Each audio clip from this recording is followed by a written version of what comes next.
Aujourd'hui, nous avons eu le plaisir avec les élus du groupe Île-de-France Rassemblés de visiter le centre opérationnel de la gare Saint-Lazare qui se trouve juste ici, avec tous les outils ultra performants qui permettent aujourd'hui à la SNCF, notamment sur les Transiliens, d'essayer chaque année de diminuer les retards et de faire en sorte que la ponctualité augmente. On est depuis le 1er janvier, nous ont-ils montré, à 96% de ponctualité sur l'ensemble des trains, évidemment.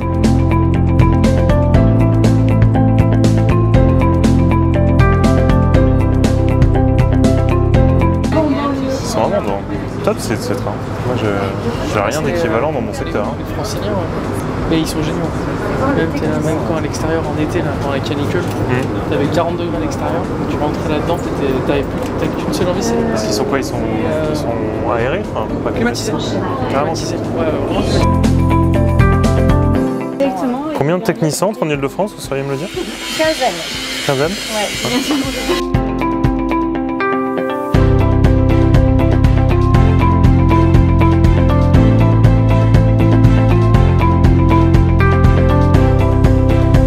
Très impressionné quand je faisais la commission sécurité parce que le premier facteur de sentiment d'insécurité, c'était, alors même pas, c'était les Walkman trop forts.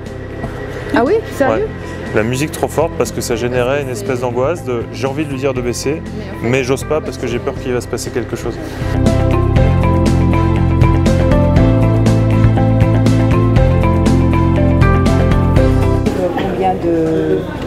Combien de caméras chaque arrive, sur combien de caméras en moyenne? 12. On a 2 écrans, donc on en met 6 en haut et 6 en bas. D'accord. En fait, là, on avait donc l'idée que quelqu'un qui est trop proche d'une voie, on peut lancer un signal sonore tout de suite. Il m'est déjà arrivé d'arriver avant ou après des skieurs. Et il y a, enfin, moi, j'ai jamais entendu un signal sonore dire merci de valider vos titres de transport, attention, vous avez été repéré ou ce genre de choses. Alors, nous, on fait des annonces validation de titres de transport. Ça reste de la... Nous, on est là pour faire de la prévention, pédagogie. C'est quoi hier? J'ai failli.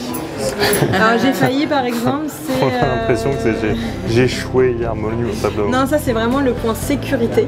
Et puis nous avons également visité le centre technique, le centre de maintenance de Levallois, où étaient en cours de réparation et de maintenance un certain nombre de rames, avec là aussi des outils extrêmement performants pour répondre aux exigences d'Île-de-France Mobilité et de la région Île-de-France, des outils notamment de maintenance prédictive, c'est-à-dire qu'aujourd'hui, les rames sont bardées de capteurs pour faire en sorte de réparer avant même que la panne survienne et ainsi permettre aux rames d'être le plus disponibles possible pour pouvoir transporter au mieux les voyageurs.